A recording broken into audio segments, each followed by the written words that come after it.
শীতের সময় চলছে। শীতের এই মৌসুম উপলক্ষে আপনাদেরকে আমি ছোট ছোট করে কয়েকটি বিষয় বলতে চাই। জাহান্নামের কথা স্মরণ করা, শীতের তীব্রতা দেখে কিসের কথা স্মরণ করা? জাহান্নামের কথা স্মরণ করা। এটা আমরা করবো ইনশাআল্লাহ। দ্বিতীয়ত, শীতের মৌসুমে রাত কিন্তু অনেক বড়। মোবাইল টিপাটিপি করে রাত গভীর পর্যন্ত সময় নষ্ট না করলে, অহেতুক টেলিভিশনে, ফেসবুক, ইউটিউবে সময় নষ্ট না করলে, রাতে এসার পর তাড়াতাড়ি খেয়ে শুয়ে পড়েন। রাতে তাড়াতাড়ি শুলে স্বাস্থ্যের জন্য ভালো, জীবনের জন্য বরকতের কারণ। পৃথিবীর উন্নত দেশগুলো, পশ্চিমা দেশগুলো, ইউরোপ, আমেরিকা বা পেছনে উত্তর পূর্ব দিকে যদি চলে যান আপনি, তাহলে সেক্ষেত্রে চীন, জাপান, কোরিয়া, সব দেশে, পৃথিবীর সকল উন্নত দেশে মানুষ তাড়াতাড়ি সন্ধ্যার পর শুয়ে পড়ে আর পরে আগে আগে উঠে কাজ শুরু করে। আমরা মুসলমান, আমাদের নবীজি সাল্লাল্লাহু আলাইহি সাল্লাম রাতে তাড়াতাড়ি ঘুমানোর ব্যাপারে উৎসাহ দিতেন। তিনি রাতে দেরি করে ঘুমাইতেন না, আমরা দেরি করে ঘুমাই। শীতের দিন যদি আপনি রাতে তাড়াতাড়ি ঘুমান, তাহলে ভোর রাতে দেখবেন তাহাজ্জুদ পড়ার তৌফিক হয়ে গেছে ইনশাআল্লাহ। নবী সাল্লাল্লাহু আলাইহি সাল্লাম বলেছেন, আল গানিমাতুল বারিদা আস-সাওমু ফিশ শিতা। শীতল সুবর্ণ সুযোগ হলো শীতের দিনে দিনটা থাকে ছোট, ক্ষুধা লাগে কম, রোজা রাখা আর রাতে তাহাজ্জুদ পড়ার সুযোগ। এটা গরমের দিনে হয় না। এই জন্য শীতের মৌসুমে একটু মাঝে মধ্যে হলেও তাহাজ্জুদের নামাজ পড়া, নফল রোজা রাখার চেষ্টা করবো তো ইনশাআল্লাহ। আল্লাহ আমাদের তৌফিক দান করুন। শীতের মৌসুমে আমরা অনেকে অজুতে অলসতা করি, অথচ শীতের সময় ত্বক শুকায় থাকে, পায়ের গোড়া এগুলা চিপা, ভালো করে না ডললে অজু হয় না। অনেকে আছেন নামাজ পড়েন, অজুও করেন কষ্ট করে, কিন্তু অজু হয় না কেন? ভালো করে ডলেন না। এই জন্য শীতের সময় বিশেষ করে, অন্য সময় তো বটেই, যাতে করে পায়ের গোড়ালি, গিরা, চিপা এগুলাতে শুকনা না থাকে, এগুলো খেয়াল রাখবো তো ইনশাআল্লাহ। ত্বকের যত্ন যেরকম নিতে হয়, অজুর যত্ন নিতে হয়। অনেকে আবার শীতের সময় অজু আটকায় রাখে টাইট করে, যে আসরেরটা দিয়ে এসা চালাই দেবো। এই যে আসরেরটা দিয়ে এসা চালাই দিবেন, পেশাবের বেগ হয়েছে ধরে রাখে, বায়ুর বেগ আছে ধরে রাখে। এই কাজটা কি ভালো না খারাপ? স্বাস্থ্যের জন্য তো খারাপ। নবীজি সাল্লাল্লাহু আলাইহি সাল্লাম বলেছেন, আল্লাহ আদুল্লুকুম আলা মা ইয়ামহুল্লাহু বিহিল খাতায়া ওয়া ইয়ারফাউ বিহিদ দারাজাত। তোমাদেরকে কিছু আমলের কথা বলে দিব, যার কারণে আল্লাহ তোমাদের গুনাহ মাফ করে দিবেন, তোমাদের মর্যাদা বৃদ্ধি করে দিবেন। তখন সাহাবীরা বলছেন, অবশ্যই বলেন। তখন নবীজি বলেছেন তিনটা আমলের কথা। ভিতরে একটা আমল হলো ইসবাগুল ওযুই আলাল মাকারিহ। কষ্ট আছে তারপরে ওযু ভালো করে করা, কষ্ট হয় তারপরে ওযু ভালো করে করা। তাহলে ওযুতে অলসতা করব না ইনশাআল্লাহ। শীতের তীব্রতা এবং গরমের তীব্রতা, সহিহ বুখারীর হাদিসের আলোকে এটি জাহান্নামের ছোঁয়া ভাব। কিভাবে ভাব, কোন প্রক্রিয়ায় দুনিয়াতে আসে, সেটা একমাত্র আল্লাহ তাআলা ভালো জানেন।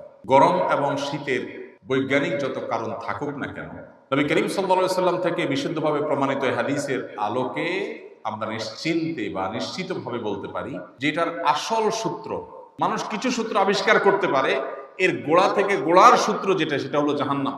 নবীজি সাল্লাল্লাহু আলাইহি সাল্লাম বলেছেন, ইশতাকাতিন নারু ইলা রাব্বিহা।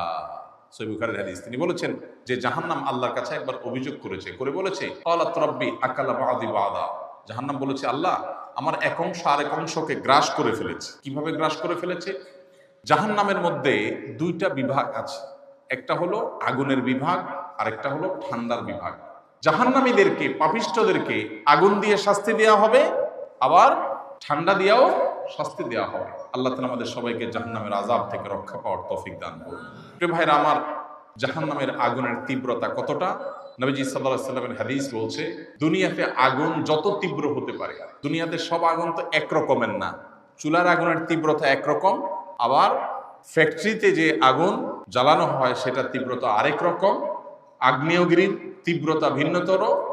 যখন অন্য কোনো দুর্ঘটনা ঘটে, ইনসিডেন্ট ঘটে, বা আরো বিভিন্ন আগুন আছে, সেগুলোর তীব্রতার মাত্রা আরো বেশি। দুনিয়ার আগুন যত তীব্র হতে পারে, জাহান্নামের আগুন তার চাইতে 70 গুণ বেশি তীব্র। আল্লাহ তাআলা আমাদেরকে হেফাজত করুন। আর ঠান্ডাও একই রকম। তো অতিরিক্ত গরম হলে কি হয়?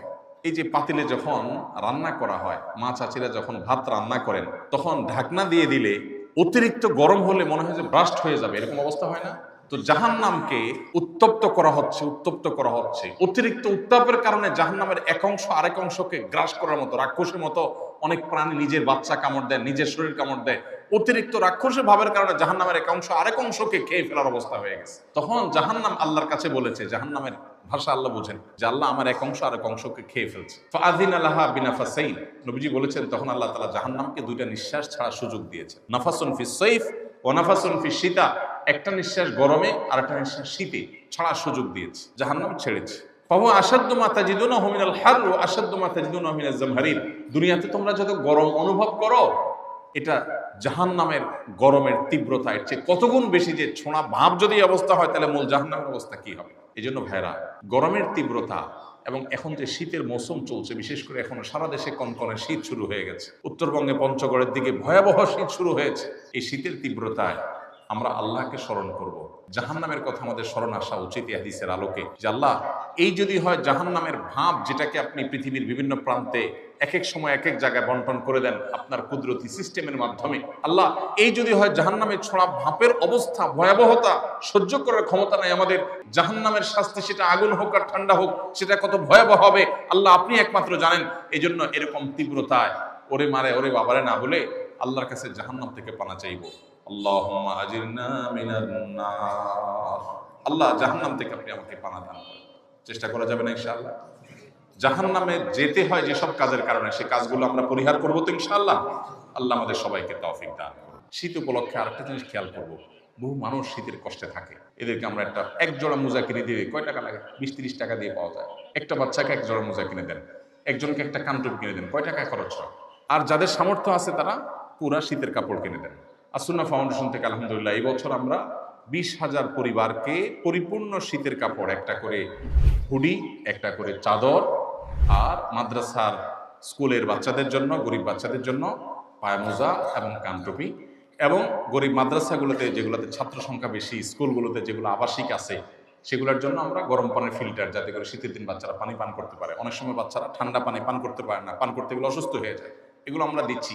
এগুলো আমরা প্রত্যেকে যার যার ব্যক্তিগত উদ্যোগে আমরা নিজেরা করতে পারি। আপনার বাসায় অনেক শীতের কাপড় আছে যেটা আপনার ব্যবহার হয় না, একটু একটা গরিবকে দান করেন, খুব বেশি কষ্ট হবে। আল্লাহ আমাদের সবাইকে আমলের তৌফিক দান করুন।